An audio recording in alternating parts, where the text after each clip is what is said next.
शरीर चूहों और चींटों ने कुतर डाला था। वह अंतिम सांसें ले रही थी। डॉक्टर ने उसका इलाज करने से मना कर दिया। मदर उसे अपनी बाहों से उठाकर दूसरे अस्पताल की ओर दौड़ी, लेकिन उस बुढ़िया ने उनकी बाहों में ही दम तोड़ दिया, यानी मर गई। मदर टेरेसा ने प्रण किया कि वह एक ऐसे मरणासन्न अनाथों के लिए एक घर की व्यवस्था करेगी। कलकत्ता नगर पालिका के सहयोग से उन्हें एक ऐसी इमारत मिल गई जो पहले धर्मशाला हुआ करती थी। इसी में उन्होंने निर्मल हृदय की स्थापना की। ये घर क्या था? एक जीर्ण शीर्ण बड़ा ही पुराना कमरे थे जिसमें 2 पलंग रखे हुए थे। जब कभी वह उन्हें कोई असहाय, लावारिस और बीमार अपाहिज व्यक्ति दिखता था तो मदर उसे निर्मल हृदय में ले आती थी। यहाँ स्नेह, सहानुभूति और प्यार के साथ उसकी सेवा और उपचार करती, इलाज करती।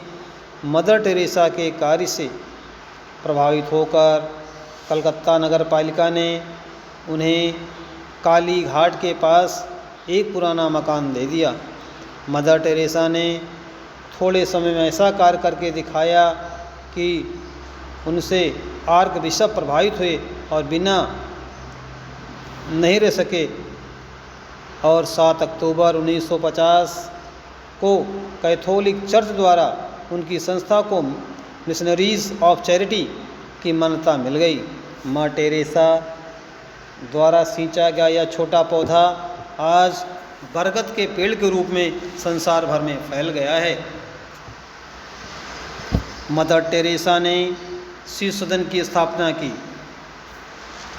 बनवाया, जिसमें अनाथ, अपंग, समाज तथा माँ बाप के द्वारा त्यागे गए अवांछित बच्चों का पालन पोषण हो रहा है और उनकी शिक्षा की व्यवस्था भी की जा रही है। रोगियों को ठहरने के लिए प्रेम घर और शांति नगर की स्थापना की, जिनमें रोगी इलाज कराते हुए शांतिपूर्वक प्यार भरे वातावरण में रहते हैं और स्वास्थ्य लाभ प्राप्त करते हैं। स्वस्थ होने के बाद उन्हें दस्तकारी सिखाई जाती है, जिससे उनमें आत्मनिर्भरता और आत्मसम्मान की भावना जन्म ले। मदर टेरेसा सभी कार्य अपने हाथों से करती थी। उन्हें किसी काम में कोई शर्म नहीं आती थी। वे रोगियों का मलमूत्र तक स्वयं साफ करती थी। वे सुबह से लेकर शाम तक लगातार काम करती रहती, लेकिन हमेशा उनके चेहरे पर संतोष की मुस्कान रहती थी। कभी घबराती नहीं थी। ऐसा लगता था उन्हें थकान छूती ही नहीं थी। सन 1980 में उन्हें भारत जब आई तो भारत सरकार द्वारा सर्वोच्च उपाधि भारत रत्न देकर सम्मानित किया गया। इससे पहले सन 1979 में उन्हें नोबेल शांति पुरस्कार भी प्रदान किया गया था। 5 सितंबर 1997 को यह दिव्य प्रकाश सदा के लिए भारत माँ की गोद में समा गया, अर्थात इनकी मृत्यु हो गई। पूरे संसार में शोक की लहर दौड़ गई। उस दिन संसार ने अपनी करुणामयी माँ को खो दिया। कोलकाता की सड़कों पर लोग फूट फूट कर रो रहे थे।